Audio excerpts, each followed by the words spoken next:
Welcome. I want to share with you a few words of encouragement. You have an awareness that comes from the five senses.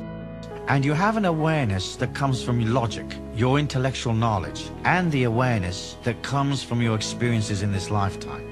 But beyond that awareness is an inner awareness, an extra sensory perception. Let me tell you how it works. Once you've internalized the God force, once you accept that you are a part of an infinite energy that is inside all things, then you're connected to all things. Think of it like this. External reality seems outside of you, but that is an illusion created by a limited point of view. A trans-dimensional being watching the earth plane, watching people's thought forms, and feeling the earth would see the earth as one molecule of matter, thought, and feeling. It would see all of our evolution inside the one molecule. From beyond the earth plane, there would be no internal and external. There'd only be the one energy, all of it internal. So you're connected to all things, seen and unseen, here and not here. Strange, huh? Everything expresses, to a lesser or greater extent, the God force. The machine playing this lesson has some part of God force in it, because there's God force in the molecules. That is not as much God force as in something that's alive, like a worm. And a worm has less God force than a bird, because the bird is more complicated. And you are more God force than an animal. And some humans have a greater amount of God force than you and I have. There are levels, but you are connected. You are the worm. You are the bird. You are the machine. You are the car. You are the air that we breathe. Once you understand that, and once you understand that everything is alive and emits a feeling, then you can understand that you are a feeling as well. You are a thumbprint of energy that is the collective emotion you've developed in this lifetime. You're not so much what you think, you are what you feel. Those philosophies that say, think and grow rich, are not necessarily wrong, but they don't quite go all the way. You have to feel and grow rich. You're a feeling, and everything else is a feeling. So bit by bit, you can begin to place your awareness into things to discover how they feel. How does a seagull feel as it flies? How does this tree feel? How does this situation at work feel? How does this business proposal that the guy in the bar's just offered you feel? Is it crooked? Is it safe? Is it legal? Is it comfortable? How do things feel? In understanding that, you expand.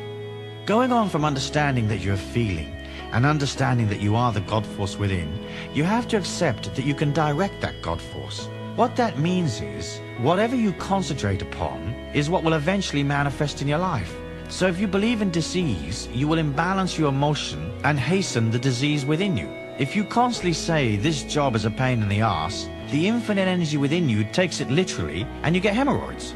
If you say, I believe in lack, then opportunities miss you. Money falls from your wallet. Somebody steals your car.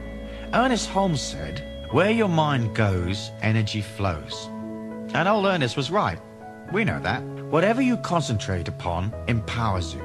So if you've been concentrating on negative or adverse things, if you've been concentrating on being overwhelmed, if you've been concentrating on difficulties and dysfunctions, you can be sure that they will be in your hall of fame, so to speak. Here's a statue to dysfunction. Here's another statue to frustration. Here's a statue that honors struggle. Let's bow down to the god of struggle and give that 15 minutes of your reality. As you decide to change, you're going to discipline your mind. How you're going to discipline your mind is, you're going to police your dialogue and cut out depreciating statements that destroy your energy and make you sick. If someone asks you how you feel, don't answer, horrible, grim, life's a nightmare. Answer, fantastic. It doesn't matter if your life isn't fantastic. That's only the ego's point of view anyway. The spiritual reality that is your life is fantastic, and it's a very great privilege to be here. Next, you're going to gradually, over time, stop accepting things that destroy life force and affirm negativity. You're going to stop accepting things that destroy your balance and affirm weakness. So at first, your mind will be very strong. You will say, I believe, and the mind says, no, we don't. You will say, I feel good, and the mind says, no, I don't. You say, I think it's going to work, and the mind says, no, it won't. That's the beauty of this battle, of this journey.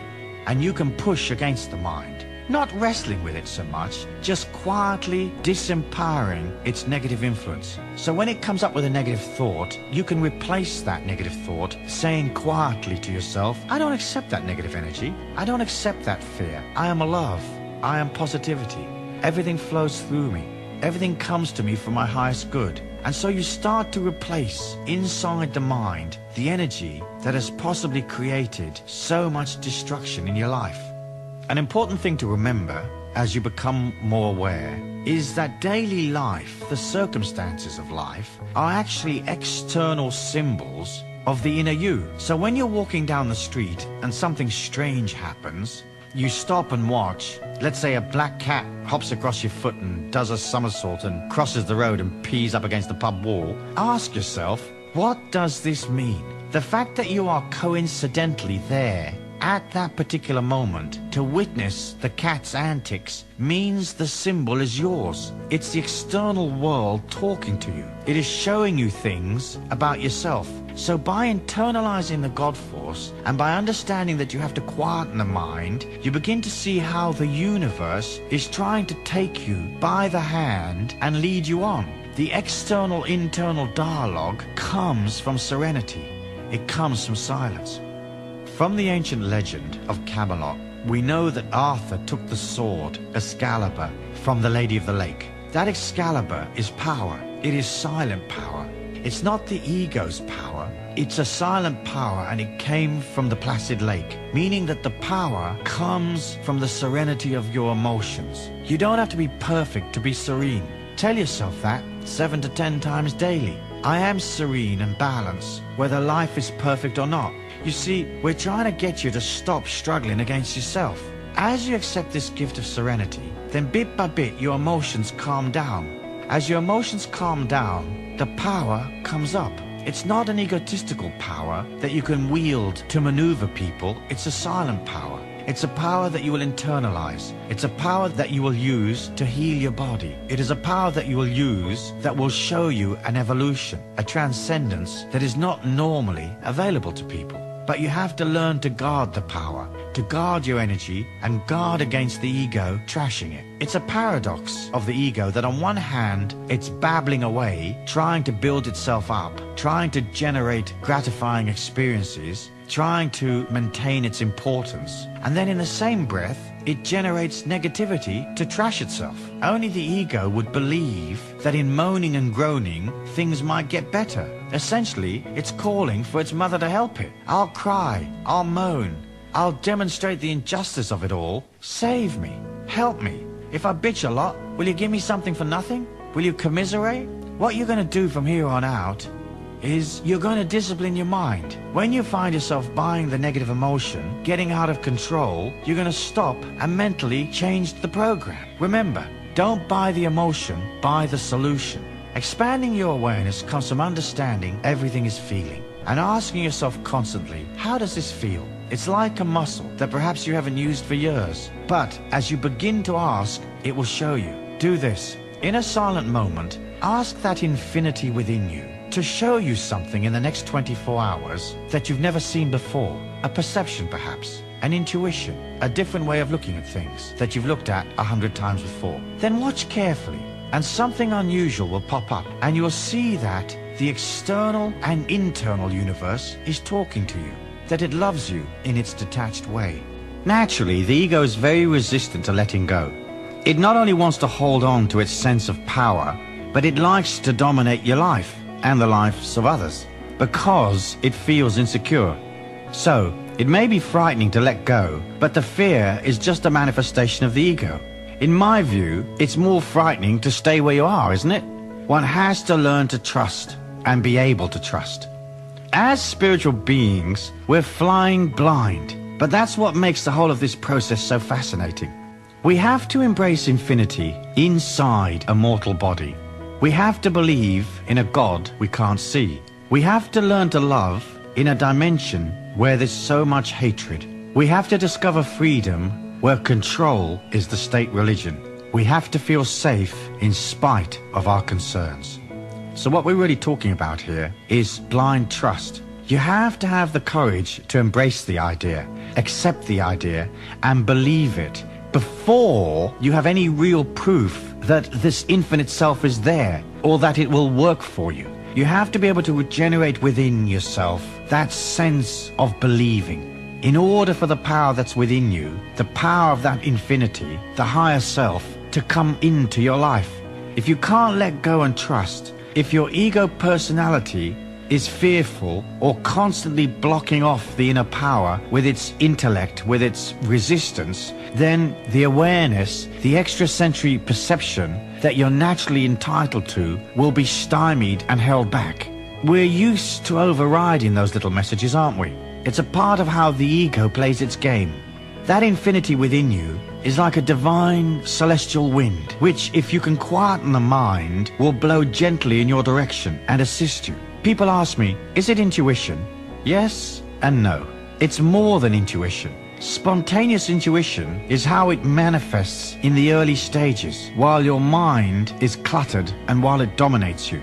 Later, it comes through as all-knowing, instant information derived, as said, from a heightened sense of feeling. It grows as you focus and discipline, and as you know and believe that you're infinite. Once you can see the 9-to-5 humdrum tick-tock world for what it is, the power joins you. It teaches you hour by hour, day by day. It constantly shows you. It will show you the people that you need to be associated with. It will show you the belief patterns that you need to discard and fling off your cart. It will show you when it's time for a career change. It will create a depth of perception for you. However, you have to agree to listen to it. Next, you have to have the courage to be different. That may get you some flack from the people around you, but so what? Anything is better than being stuck. Next, you have to have the courage to accept and weather the pain and the aggro the ego will go through. It isn't going to like what's going on, and it will protest with very logical, good-sounding arguments trying to turn you round. When that happens, stiffen your resolve and perform some discipline the ego won't like. Throw yourself in the river at 4 a.m. every morning for a week. That should fix the ego pronto. In conclusion to the courage to go beyond, I'd add the courage to be vulnerable.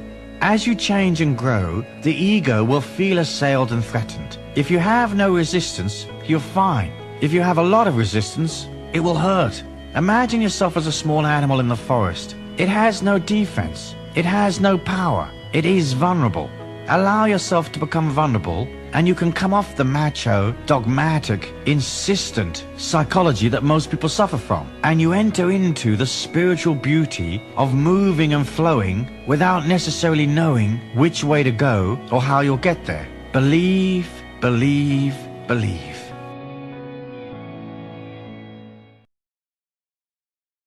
Type Amen if you feel abundant. Watch this important message right now.